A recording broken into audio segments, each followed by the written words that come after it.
Welcome back to Meta Humanism podcast, where we do philosophy with an Ukrainian accent.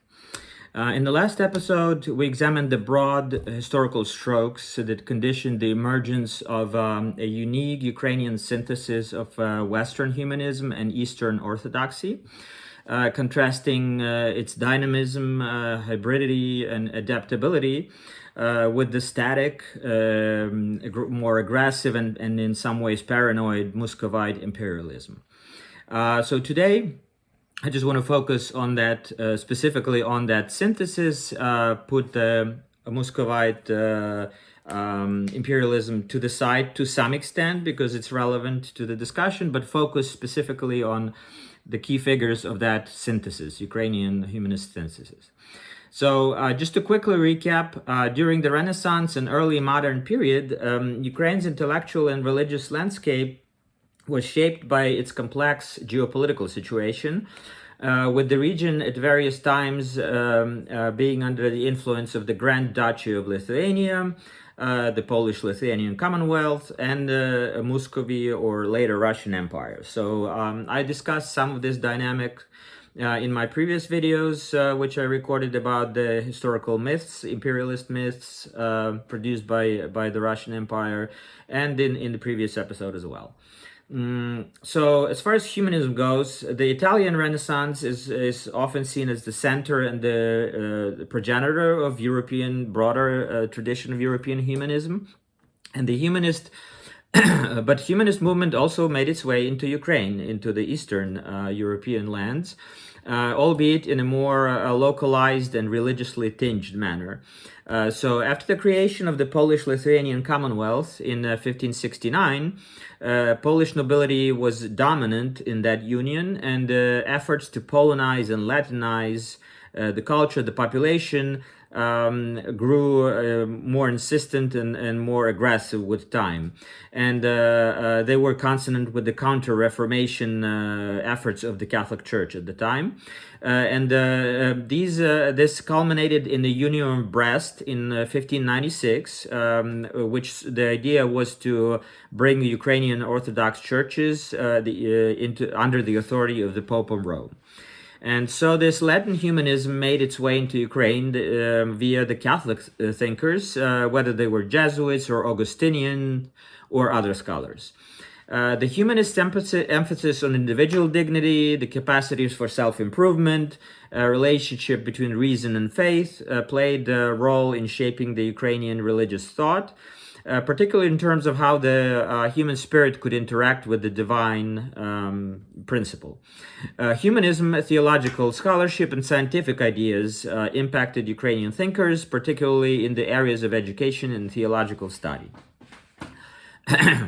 Nevertheless, this Latin humanism did play an important role. Greek humanism via Byzantine scholarship and Orthodox tradition continued to shape the intellectual landscape of Ukraine. Ukrainian intellectuals such as Petro Mohyla and Hryhoriy Skovoroda, who I will be discussing in more detail in a second, engaged with philosophical and theological ideas that were rooted in the humanist tradition, particularly through the church schools that were established at this time, such as Ostroh Academy and Kyiv Mohyla Academy. Again, I will talk about them in a minute. They worked to maintain the Greek Orthodox intellectual tradition, which emphasized rationality in understanding the human soul, theological truth, and the nature of the divine, and the ability for humans to achieve, approach the divine through theosis, the process of kind of spiritual advancement. A more mystical approach to religion and philosophy. So in the midst of all these complex intellectual dynamics, these established academies, which I mentioned, which they trained clerics and intellectuals of Ukraine, and they were instrumental in disseminating humanist ideals such as rational thought, individual freedom, self-knowledge. But they also were deeply concerned with the preservation of Orthodox theology and religious practices in which the Ukrainian culture was rooted.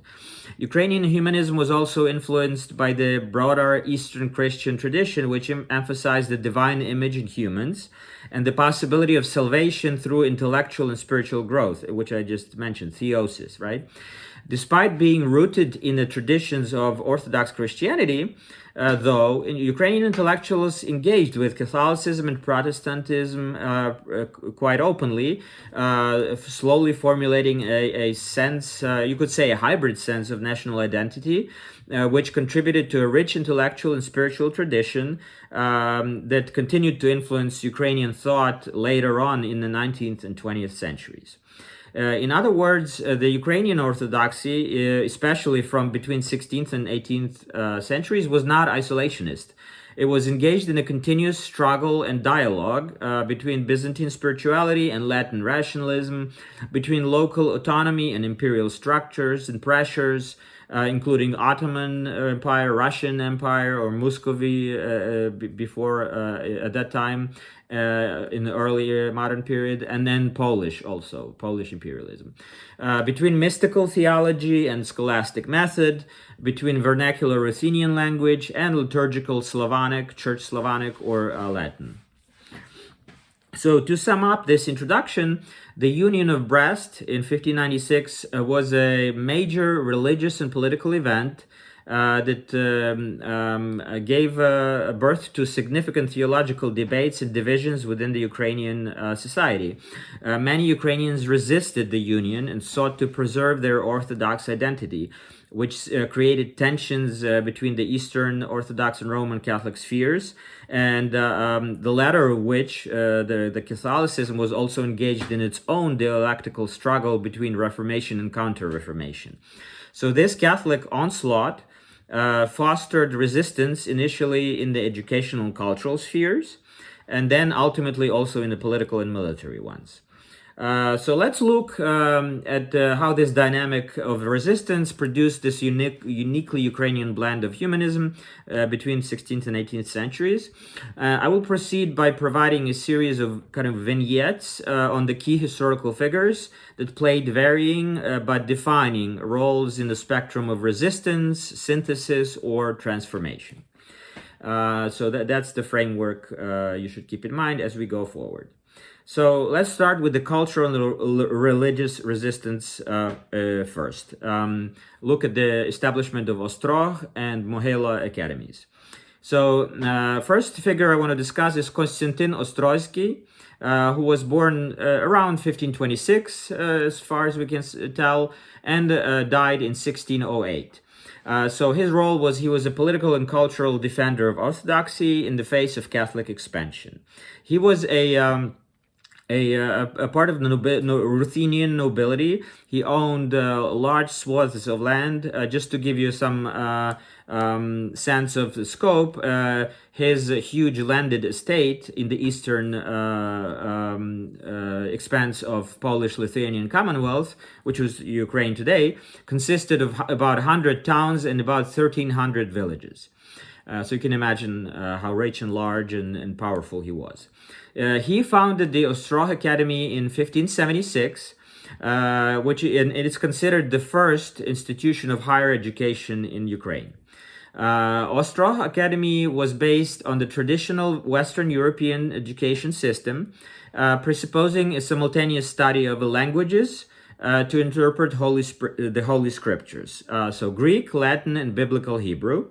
In addition, these were supplemented with local bookish Slavonic language, the Church Slavonic clerical language, and also students learned Polish as well. Because of this, the system of education was a synthesis of two different types of culture, really. This determined the kind of originality and uniqueness of this educational institution and set the tone for future developments. In addition to languages, Ostroh Academy studied 7 liberal arts, the sciences of trivium, that's a typical humanistic education, trivium, which includes grammar, rhetoric, and dialectic, and quadrivium, arithmetic, geometry, astronomy, and music. Higher sciences such as philosophy, theology, and medicine were also taught in the academy. These high standards of education and teaching were supported by a rich collection of books. They always say that the university is as good as its library. The institution finally closed in 1636, soon after a Jesuit college was opened in Ostroh in 1624. Just to kind of as a to cap this story, Kostiantyn Ostrozkyi's son converted to Roman Catholicism. So that's the pressure of that Latinization, Polonization was very strong. The Academy, one of the major achievements of the Academy is they published the first complete printed Bible in Church Slavonic, and that was the Ostroh Bible of 1581. So this was kind of synthesis resistance dynamic, combined Orthodox theology with humanist learning, promoted Slavonic and Greek literacy, and resisted Polonization, Latinization as much as possible. So this set the stage for the Ukrainian Orthodox Renaissance that retained cultural sovereignty without rejecting scholarship completely. So that was the setting tone. The tone was set for the future developments even after Ostroh Academy was closed. So another figure of this time in a different field, it was Petro Konashevych-Sahaidachnyi, who was also a member of nobility, a political and civic leader. He was a member of Ruthenian nobility, and but he joined the the Zaporozhian Cossack host, and he eventually became a Hetman, or their leader, between 1616 and 1622. But he joined the Cossacks much sooner than that, and he participated and commanded a lot of Cossack adventures or raids against the Ottoman Empire and the Crimean Tatar Khanate. Both on sea and land, many campaigns in the early decades of the 17th century. He actually was the one who consolidated the Zaporozhian host of Cossacks into a regular army. These Cossack raids actually became a very important geopolitical factor in the Black Sea at the time, for two reasons. One is because they caused the constant tensions between the Polish-Lithuanian Commonwealth and the Ottoman Empire.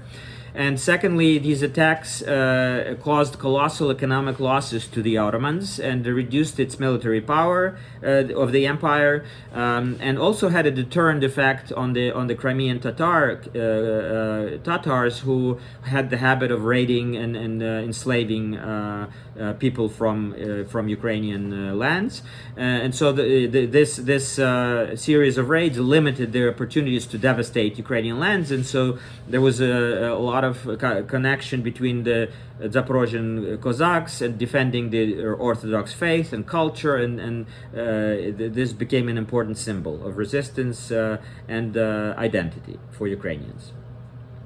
So the Zaporozhians carried out their sea campaigns under the political slogan of fighting the enemies of the Holy Cross, and their main target was rich Ottoman and Tatar cities. They attacked several fortresses at the time, often, but the main thrust was directed at the main objective of each campaign, and while trying to destroy the Ottoman fleet while in ports and even at the sea. At different times, they captured or at least laid siege to the large cities such as Trebizond, Sinop, and even Constantinople. In addition to fighting against the Ottomans and the Tatars, Hetman Sahaidachnyi also participated in the siege of Moscow in 1618. This was when the Polish Prince Władysław laid claim to the throne of Muscovy and challenged the first Tsar in the Romanov dynasty, who was installed in 1613. So that campaign became the greatest success of the Polish-Lithuanian Commonwealth in its confrontation with the Muscovy, and that confrontation has been long-standing, and that was the height, I guess, the high point in terms of Polish victories. The Polish-Lithuanian Commonwealth received as a result of that campaign, the Polish-Lithuanian Commonwealth received Belarusian and Ukrainian lands that had previously been seized by Moscow, such as Smolensk, Chernihiv, and Novgorod-Siversk, a total of 29 cities. The king of the Polish-Lithuanian Commonwealth officially retained the right to claim the Moscow throne. And on the other hand, the armistice between the two states marked the end of the period of constant wars in Muscovy, which lasted for about 15 years prior to that. So according to some sources, actually Sahaidachnyi himself was against appeasement of the Moscow's Tsar and openly advocated for the full capture of Moscow at the time. So his main contribution, besides what was discussed already, was that he helped establish the metropolis of Kyiv, Galicia, and all Rus. So we have to backtrack a little bit. As a result of the Union of Brest in 1596, the metropolis of Kyiv, Galicia, and all Ruthenia was it's an ecclesiastical territory, church territory, or archeparchy of the Ruthenian Uniate Church was established. It's kind of like as an Eastern Catholic Church subsumed into under the Pope's authority. It was erected again as a result of the Union of Brest, and the pressure to Latinize and Polonize was exerted via that structure, via that church structure.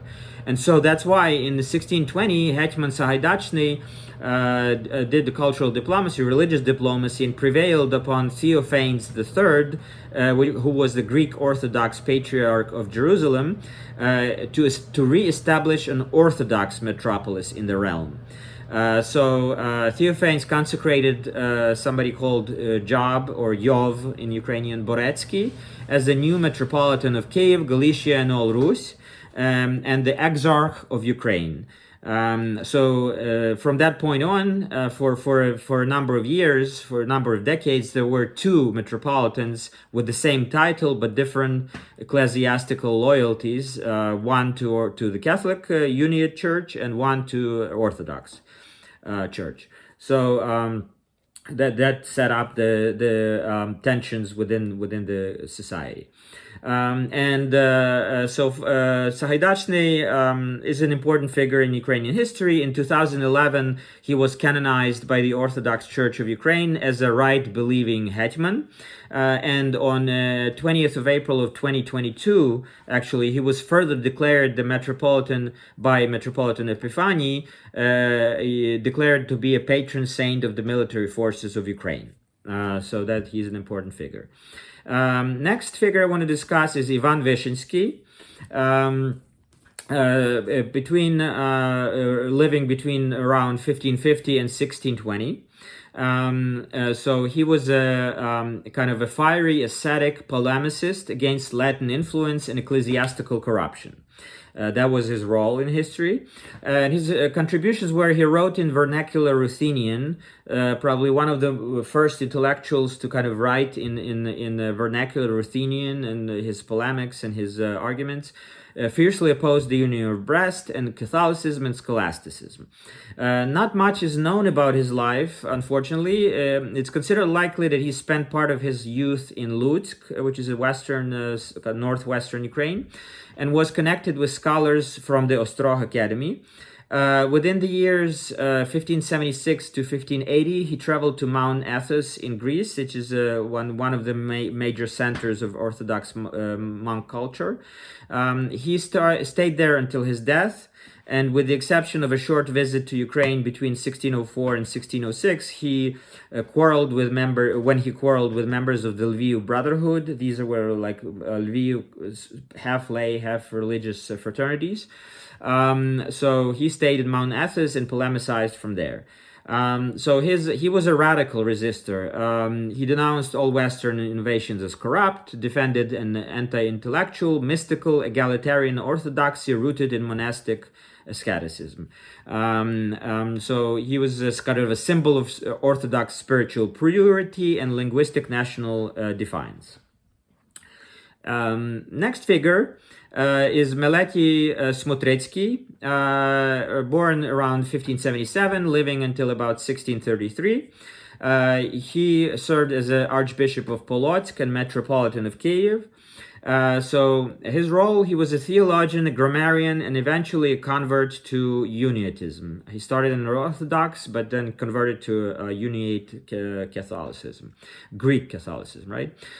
He was born the son of the famous writer and pedagogue Hryhoriy Skovoroda and Gerasim Smotrytskyi, and he received his first formal education at the Ostroh Academy, where his father was a rector. Later, he studied at Vilnius University, a Jesuit institution in Lithuania, between approximately 1596 and 1600. And after that, he traveled throughout Europe, continuing his education in Leipzig, Wittenberg, and Nuremberg. In 1620, Meletiy Smotrytskyi became the Archbishop of Polotsk and Bishop of Vitebsk and Mstislau. Around that time, he published several anti-Union of Brest works, for which he was persecuted by the Polish authorities. During 1624, he traveled to Constantinople, Egypt, Palestine, after which in 1625 he returned to Kyiv. Eventually, in 1627, he sided with followers of the Union with Rome and became the archimandrite of the Durman Monastery. After receiving Smotrytskyi's homage in Rome, Pope Urban VIII granted him the title of titular Archbishop of Hierapolis. So Smotrytskyi is buried at the Durman Monastery, where he was the archimandrite. And so his contribution, his main contribution, was that he authored the Slavonic grammar with correct syntax in 1619. He attempted rhetorical and grammatical modernization of the Orthodox intellectual world. So it's still known as Meletian Church Slavonic, his language, his linguistic synthesis. It was the sole handbook for grammar in Belarusian, Russian, and Ukrainian lands, what today in modern terms, and had an enormous impact on the development of these languages. So Smotrytskyi's work also contributed greatly to the study of Church Slavonic texts throughout Eastern Europe. It was this 1619 grammar was first reprinted in 1721 and then many times over after that. So he was really kind of the first figure to promote Orthodox reform using Western tools, but later defected to the Uniate Church, and so it's becoming a controversial figure. Next, there is Kyrylo Trankvilion-Stavrovetskyi, born around 1580 to living until 1646. He was an Orthodox preacher, poet, and printer. And it's not known when exactly he was born. I said around 1580, but sometime at the end of the 80s, 1580s, it said, so I guess maybe it was even earlier than 1580, because it is known that at the end of the 1580s he taught at the Lviv Brotherhood School, after which in 1592 Stavrovetsky moved to Ostroh and Vilnius in Lithuania due to persecutions against Bishop Balaban. In December 1592, along with some of his Ternopil brethren, Ternopil is in western Ukraine, he vouched for the Lviv Brotherhood in front of Jeremias II of Constantinople, and that fact is reflected in an inscription over the entrance of the Ternopil Nativity Church, still standing today. In 1618, Stavrovetsky returned to Pochayev, and for a brief, there was a long-standing monastery there, and for a brief time was a hegumen or leader at the small Univ Dormition monastery. Later, he was a hegumen at the Lubartov monastery near Lublin, and then in 1621-25 was a preacher at the Zamość, which is Poland today. In 1626, he adopted the Union of Brest, just like Smotrytskyi did, and from 1628 to his death, he was an archimandrite of Yelets Dormition Monastery. His contribution was he published a didactic religious literature in Ruthenian language, blending Orthodox content with Baroque aesthetics. The beginnings of the Ukrainian Baroque synthesis. 1618, he wrote Mirror of Theology. In 1619, Didactic Gospel. In 1646, Priceless Pearl. The Didactic Gospel from 1619 was condemned in 1620s by the Congress of Ukrainian Orthodox Bishops headed by the Exarch of Ukraine, Hagiographer, which I mentioned earlier. While in 1627, the Moscow church authorities ordered that it be burned. Okay, so that that's the reaction to some of his writings. Interestingly, he embraced vernacular and Baroque literary forms to promote orthodoxy. That was his synthesis.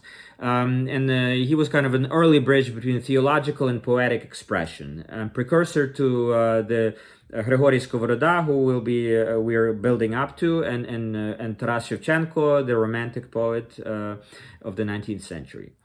Next important figure was Petro Mohyla. He lived between 1596 and 1647.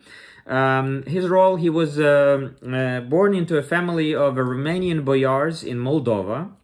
Actually, his several rulers of Moldavia and Wallachia were members of this family, including Mohyla's father, Simon Mohyla. And so he was a prince in those terms. His parental uncles were Gheorghe Mohyla, and Metropolitan of Moldavia, and Ieremia Mohyla, who also ruled Moldavia before and after the first reign of Simeon, Petro's father. After Mohyla's father was murdered in 1607, Mohyla and his mother sought refuge in the Ruthenian lands of the Polish-Lithuanian Commonwealth, and so he settled in Kyiv Lavra, the cave monastery of Kyiv, which was the political, cultural, spiritual, and educational center of Ukraine at the time. There he joined figures like Hagiographer, Zacharias Kopystensky, and Pavlo Berinda, a group of scholars and a group of scholars and Orthodox clerics who promoted ideas of national liberation and cultural self-preservation. So he joined that group and became an integral part of it. He eventually became a metropolitan of Kyiv, Galicia, and all Rus between 1633 and 1646, and he founded the Kyiv Mohyla, which bears his name, Kyiv Mohyla Academy, in 1632, which became an intellectual powerhouse. As if you remember, Ostroh Academy was closed around the same time, and then Mohyla Academy opened. That was like a successor in a way to Ostroh legacy. So just to reiterate his contribution, he introduced Latin curriculum and scholastic method into Orthodox education. He sought reform and not Latinization. So in 1632 is when he became the Bishop of Kyiv and abbot of the Kyiv Lavra, the cave monastery. And because of his ties to several European royal houses, the leadership of the Orthodox clergy entrusted him to negotiate with the Polish Sejm, the parliament, and the king to lift the repressive laws against the Orthodox Church within the Polish-Lithuanian Commonwealth, and to ease the restrictions on the use of the Church Slavonic language in schools and public offices. Mohyla's diplomatic talent paid off, and King Vladislav IV, the same one who previously challenged for the Russian throne, he became a king eventually, reinstated the status of the East Orthodox Church in the Polish-Lithuanian Commonwealth.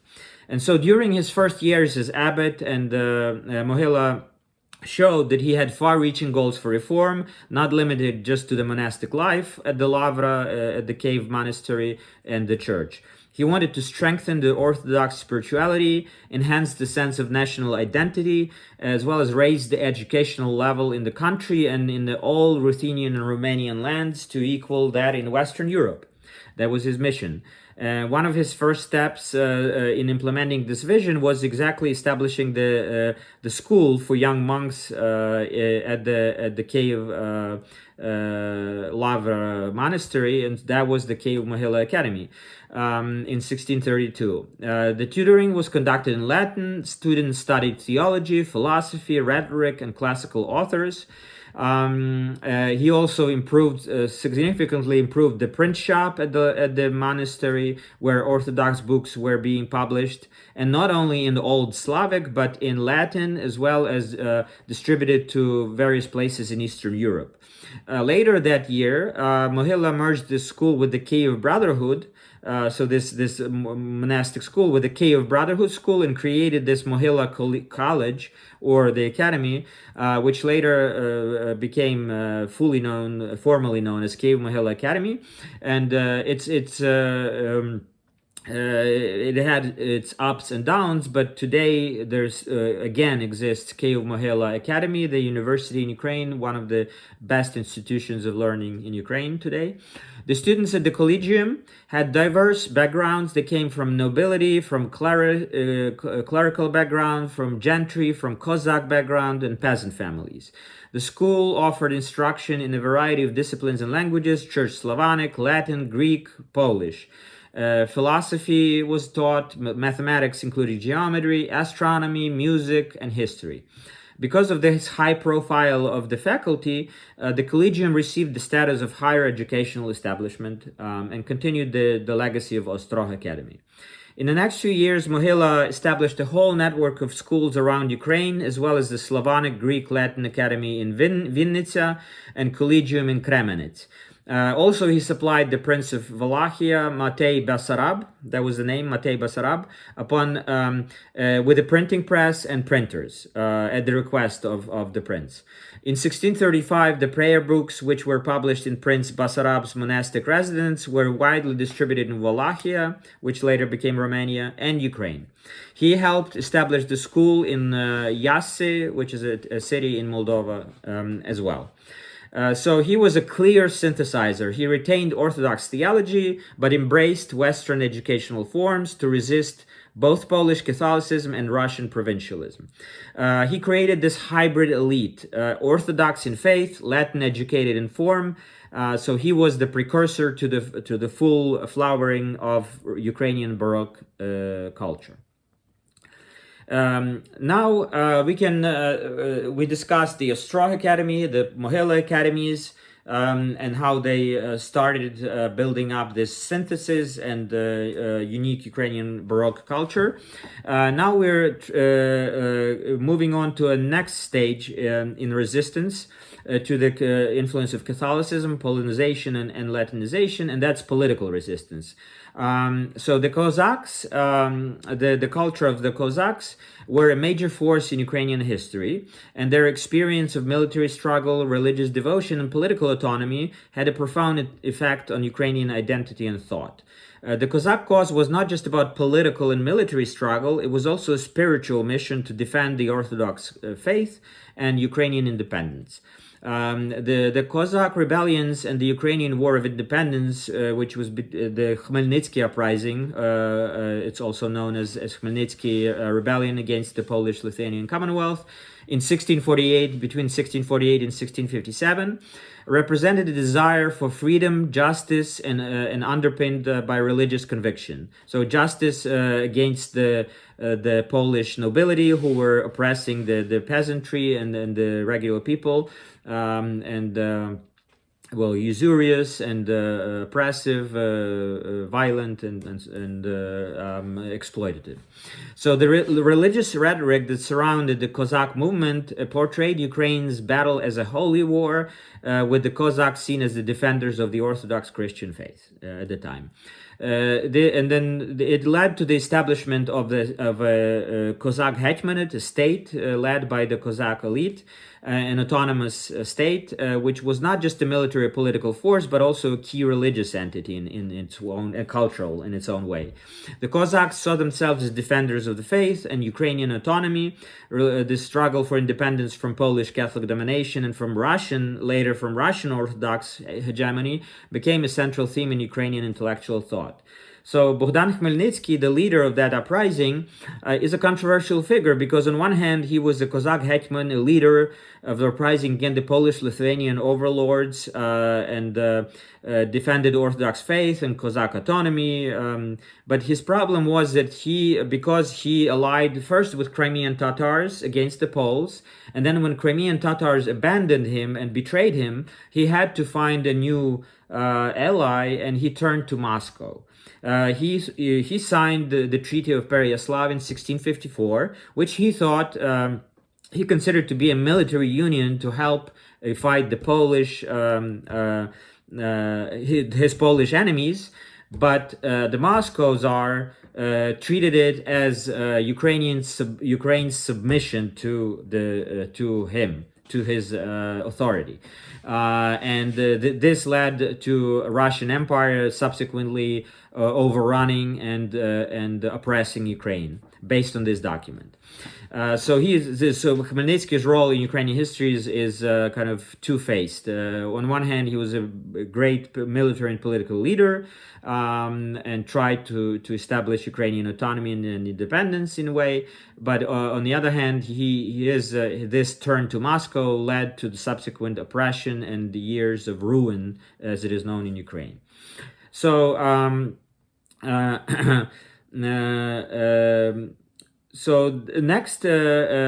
from then, after that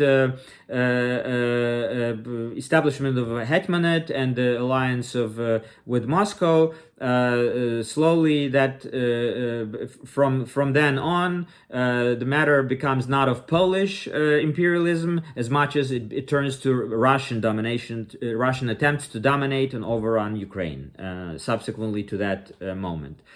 So these figures, next figures, will be are operating within that context. So Ioanikii Galyatovskyi is the first figure I want to discuss, and that's between 1620 and 1688 is when he lived. And his role was, he was a theologian and a preacher.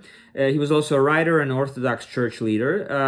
Galyatovskyi was educated at the Kyiv Mohyla Academy. He lectured there between 1650 and 1669, and then served as its rector from 1657 and onward, and also a hegumen of the Kyiv Epiphany Brotherhood Monastery. So from 1669, he was archimandrite of the Yeletsky Dormition Monastery in Chernihiv. His contributions were, he authored Orthodox apologetics in Latin rhetorical style, aimed at countering Jesuit influence. So he used their Jesuits' instruments in Latin instruments, rhetorics against themselves. He was a renowned orator and the author of a collection of sermons called Ключ разумения, which was the key to understanding, or the key of understanding, in 1659, which included Nauka albo sposob zlożenia kazania, teaching or the manner of composing a sermon, 1659 again, explaining the theory of Baroque sermons. So he also wrote Baroque poetry, collection of stories about the miracles wrought by Virgin Mary, called Nebo Novoye, The New Heaven, 1665, and several polemical treatises in Polish attacking the Church Union of Brest, Judaism, and Islam. So he was a tactical synthesizer, used Western tools to defend the Eastern faith, you could say. So kind of adaptive resilience of the Orthodox intelligence epitomizes that adaptive resilience of the Orthodox intelligentsia. Next figure is Dmytro Tuptalo, 1651 to 1709 is when he lived. His role, he was also a bishop, a preacher, and hagiographer. Hagiographer is a kind of somebody who writes about the lives of saints in a particular theological tradition. He was also recognized as a saint. He was a writer, a theologian, a churchman. He studied at the Kyiv Mohyla Academy as well in 1662 to 65, and then entered St. Cyril's Monastery in Kyiv in 1668. In 1675, he was ordained a hierarch monk by Archbishop Lazar Baranovich. During the next 30 years, he was hegumen of the several Ukrainian and Belarusian monasteries, multiple ones, I won't name all of them. In 1701, Tsar Peter I summoned him to Moscow, where he was consecrated metropolitan on the 23rd of March in 1701. And he was assigned to the Tobolsk See, but he did not assume the post because of ill health. Instead, in 1702, he was sent to Rostov. Tuptalo was associated with a group of Ukrainian hierarchs in the Russian Church, led by Metropolitan Stefan Yavorskyi, who we will discuss in a second, who fought against the old believers. That's a sect within the Russian Orthodoxy that clung to very old traditions and resisted any kind of reform introduced by Peter the First and his surroundings. and also the previous Tsar Alexei Mikhailovich. So this group, however, did not accept, the group that Tuptalo was part of, did not accept the more radical changes favored by Peter either. So they were in between the reforms of the previous Tsar and the more radical reforms that Peter I was trying to westernize Russia. So especially this group resisted the subordination of the church to the state, which was a part of the Russian turning Muscovy into the Russian Empire. The contribution of Tuptalo was that he compiled lives of the saints, emphasized moral clarity and orthodox devotion, used vernacular and accessible style of writing. His first published work was Runo Oroshennoye, or The Bedewed Fleece, 1680. 7 editions by 1702, a collection of stories about miracles attributed to the icon of the Mother of God at the Chernihiv monastery. His most important work is his Menayon for daily reading, a major collection of the lives of saints. It was first published by the Kyiv Monastery, Pechersk, in 1689 to 1705. At least 10 more editions followed in the 18th century. And this collection is the best example of Ukrainian hagiography of the 17th and 18th centuries. It contains the lives of many early Ukrainian saints, based on various manuscripts and adaptations from Greek and Latin sources. He was also a well-known orator, and a collection of his sermons, some of which criticized the reforms of Peter I, appeared in 1909. He also wrote polemical attacks on the schism, called An Examination of the Schismatic Brynian Sect in 1709, theological treatises such as The Mirror of the Orthodox Faith in 1805, historical studies, The Chronicle of Saints, From the Beginning of Life on Earth to the Birth of Christ, 1784. His literary works, including the spiritual dramas, the comedy on the day of Christ's birth, and the Dormition of the Mother of God, were Baroque in style and influenced by Western writing. The language Tuptalo used in his theological works was Old Church Slavonic, but it contained many Ukrainianisms. His sermons and the Menayon, which I mentioned, the Life of Saints, which were intended for popular audience, were close to the vernacular, and posthumous edition of those works, however, were later Russified by the order of the Holy Synod. So he was a mystical moralist who leaned traditional but used literary form influenced by Latin Jesuit models. He was one of the key figures in popularizing orthodoxy and bridging the elite and the folk religiosity. Next important figure in Ukrainian history was Ivan Mazepa, who also led an uprising against this time Moscow Tsar Peter I in early 1700s. He lived between 1639 and 1709. He became Hetman of the Cossack Hetmanate, patron of churches, patron of the Kyiv Mohyla Academy. He spent a lot of his patronage on Baroque culture and Baroque synthesis of orthodoxy and Latinized education. So he supported all those initiatives very strongly. He promoted this arts and education and culture, but he allied with meaning his life ended tragically because he allied with Sweden against Peter I to seeing an opportunity for Ukraine to become more autonomous and independent. Despite that, he is a very important figure and a figure of resistance again, just like Khmelnytskyi, and this time he resisted the Russian Tsar. He was also seen as cultural synthesizer, political resistor, and embodiment of the Baroque culture of that time at its height. Romanticized by he sometimes is romanticized by the later nationalists. He's a more controversial figure sometimes than sometimes is allowed for. And he's definitely vilified by Russian Orthodoxy, and there's anathema against him in the Russian Orthodox Church, I think, to this day. Symbol of Orthodox sovereignty and betrayal in some ways. Next, there's a couple of figures who, so after his rebellion was defeated, so that's what happened in the Battle of Poltava in 1709, when he was wounded and then he died soon afterwards. So that was defeated, and from then onwards, a period of ruin starts in Ukraine, oppression, serfdom, especially during Catherine II, end of Cossack culture. Not culture, but the Cossack Hetmanate, the Cossack political elites were kind of dissolved by Catherine II at the end of the 18th century. After a long period of kind of oppression and persecution. And so the next couple of figures had to navigate within those the Russian imperialist oppression and structures. So that the next two figures will reflect that. One was Teofan Prokopovych, lived between 1677 and 1736.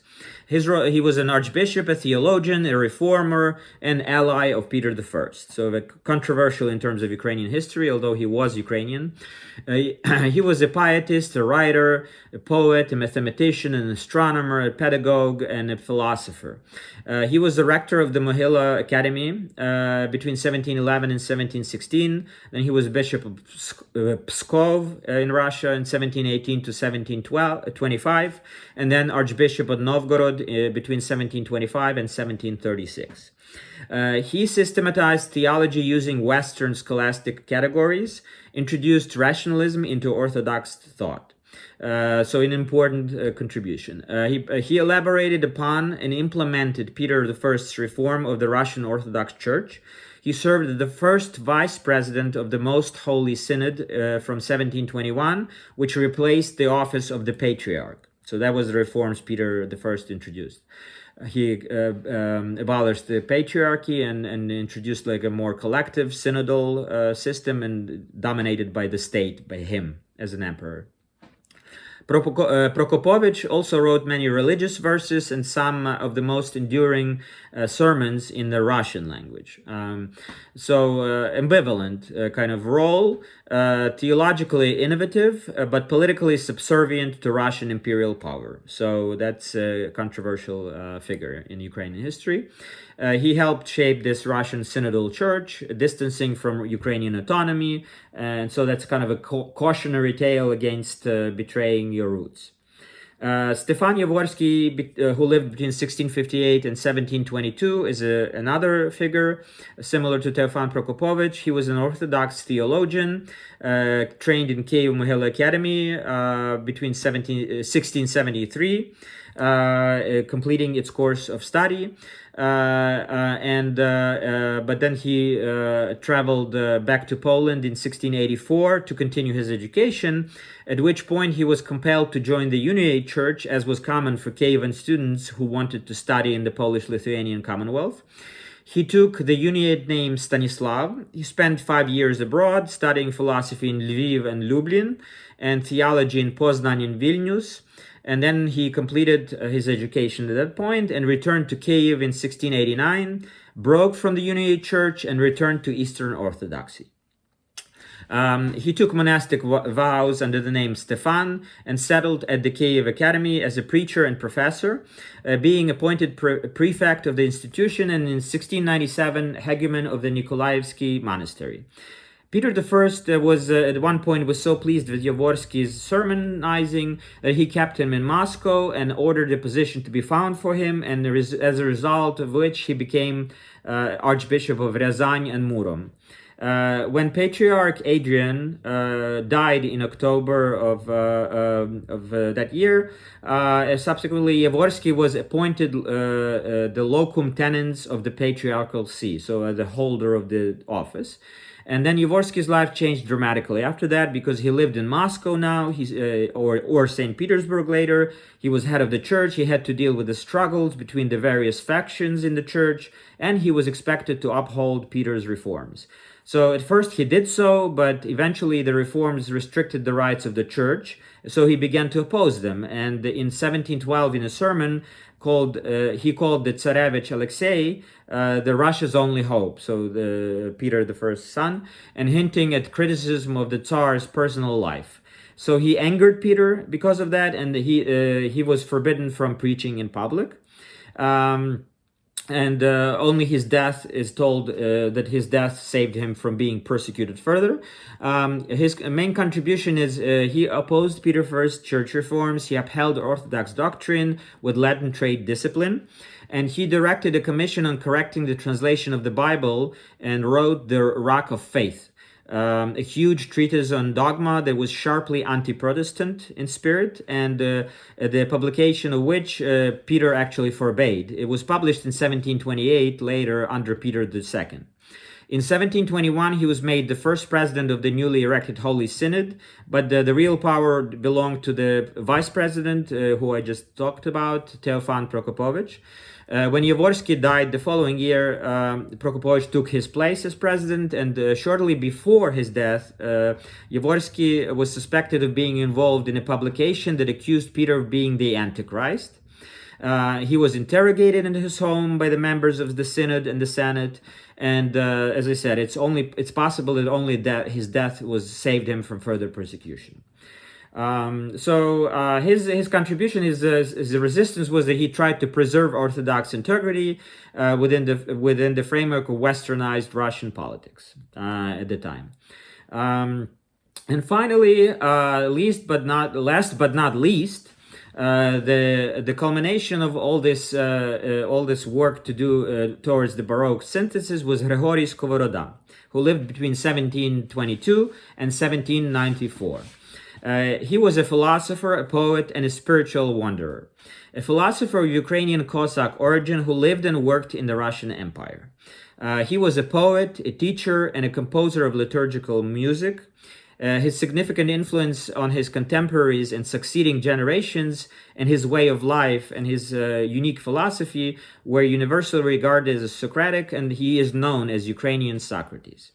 His mother, Pelageya Stepanivna Shangirey, actually, it's an interesting fact, was directly related to Sahin Girey. He was partial Crimean Tatar ancestry, who was the Crimean Tatar Khan, Sahin Girey and the family. So he received his education at the Kyiv Mohyla Academy, as many other prominent figures. He attended it in 3 intervals between 1734 and 1741, after which, at the age of 19, because of his uncle, he was taken from Kyiv to sing in the Imperial Choir in Moscow and St. Petersburg. And then he returned in 1744, spent a year in Kyiv, and then spent the next 5 years until 1750 abroad in the Kingdom of Hungary. And it's thought that he also traveled in other countries in Europe at the time. In 1750, he returns to Kyiv again, and from 1750 to 51, he teaches polemics in Pereyaslav, near Kyiv. After leaving, then he finally returned to Kyiv Mohyla Academy for the last time between 1751 and 1753. And then he left without completing a degree in 1753. And then for the most of the period between 1753 and 1759, he was a tutor in a family of a landowner in Kovrai. And then after that, subsequently from 1759 to 1769, with some interruptions, he taught poetry, syntax, Greek, and ethics in the Kharkiv Collegium. Kharkiv, as you know, is a large city on the border between Russia and Ukraine today that's constantly being bombarded. After an attack on his course on ethics in 1769, he decided to abandon teaching rather than compromise his principles. And after that, he became an itinerant philosopher, a wanderer, and he worked on his philosophical works, and which were published only posthumously later on. So what his main contribution is that he synthesized Neoplatonism, Orthodox mysticism, and Stoicism into a personal symbolic philosophy. Very unique, and we will look at that in the next episode in more detail, but today just an introduction to his overall contribution. His native tongue was vernacular Ukrainian, but he wrote his text in a mixture of Church Slavonic, in one of of these languages, Church Slavonic, Ukrainian, Russian, and also some Latin and Greek. And a large number of Western European terms were also included. Different views exist about how to characterize the base language upon which he developed his highly individual idiom. One scholar has identified this base language as the variety of Russian spoken by the upper classes in Kharkiv and the surrounding Sloboda Ukraine region. This version of Russian contained many Ukrainianisms. So according to another view, though, he wrote his works in the Ukrainian variety of Church Slavonic and others in the old Ukrainian literary language. So the majority of his surviving letters are written in Latin and Greek. That's just the way it is. In the final quarter of his life, as I said, he traveled by foot through the Sloboda Ukraine, which is the surrounding Kharkiv, Poltava, Kyiv, those regions in those parts of Ukraine. And staying with various friends, both rich and poor, preferring not to remain in one place for too long, avoiding anybody's authority to tell him what to do and how to live and what to say. During this time, he dedicated himself to individual hermit-like monastic life and study. He wrote all his great philosophical works at this time, his tracts, treatises, dialogues, biblical problems overlap with those examined earlier by Plato and the Stoics. In this period as well, he continued to write in the area of his greatest earlier achievement, poetry and letters in the Church Slavonic language, Greek and Latin. He also translated a number of works from Latin into Russian. 3 days before he died, it is told that he went to the house of one of his closest friends and told him he had come to stay permanently. Every day he would leave a house with a shovel, and then turned out he would spend 3 days digging his own grave. And on the third day he ate dinner, stood up and said, "My time has come." He went to the next room, lay down, and peacefully died. This may be a little bit of a legend, but that's the story. He requested the following epitaph to be placed on his tombstone, and it's a very famous saying now: "The world tried to capture me, but didn't succeed. Світ ловив мене, та не впіймав." So Skovoroda, his philosophy has been very influential on the subsequent generations of Ukrainian thinkers and lay thinkers, not less religious now, more secular. Taras Shevchenko, still the culture, religious culture was still influential, but less and less so as time went on. Taras Shevchenko, Ivan Franko, and subsequent figures, which we will discuss in the future. So Skovoroda's first book was issued only after his death in 1798 in St. Petersburg. His completed works were published for the first time in St. Petersburg in 1861. Many of his works existed only in manuscript form before that edition that was published in middle of 19th century. So he rejected institutional religion. He rebelled against institutions. He practiced a deeply personal orthodoxy expressed in vernacular parables. So very influential for individual spirituality in Ukraine. Known as Ukrainian Socrates, deeply influential in Shevchenko, Drahomanov, another influential thinker in Ukrainian tradition, and the shaping of future Ukrainian cultural identity. He is kind of an archetype of an inner freedom and metaphysical rebellion. In the dichotomy between what could be termed paranoia of the Muscovite defensive orthodoxy of Russian Empire and metanoia, which is like transformative orthodoxy of Ukrainian humanist synthesis, Skovoroda was an example of metanoia, or theosis, a spiritual transformation or a mystical union with the divine. I think this is a good place to stop. Let me actually quickly summarize everything that I've discussed, briefly, just walking through each of these figures again. So Ostrozkyi, his role was he was a resistor with humanist tools.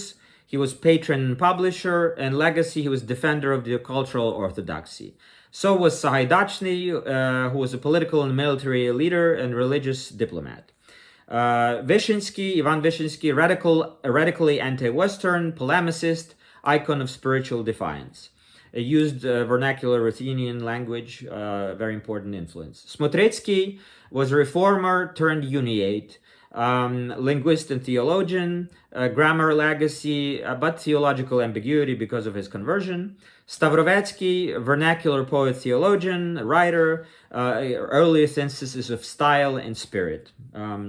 Petro Mohyla, a central figure, synthesizer, educational reformer, established the educational system, which was very important for creating this Baroque intellectual synthesis of Ukrainian humanism.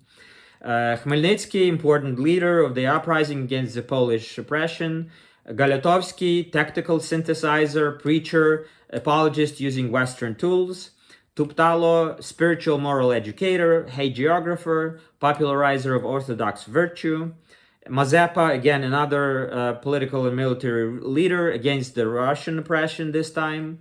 Mythic national hero to this day. Prokopovych, rationalist theologian, imperial servant. Orthodox modernization he represents that but ambiguous legacy because of his subservience to Russian Empire.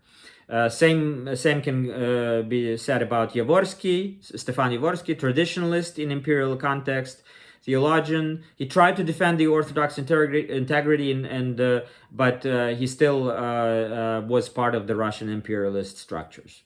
And Skovoroda finally was the culmination of that whole process of clarification and the crystallization of the Baroque Ukrainian synthesis, humanist synthesis. And he was a mystical dissenter, a vernacular Platonist, a philosopher, individual, a symbol of inner individual freedom, and a proto-national thinker in modern terms. And next time we'll pick it up here and look at his philosophy in greater detail. Thank you for being with me. Please support Ukraine, support my content, and I will see you next time.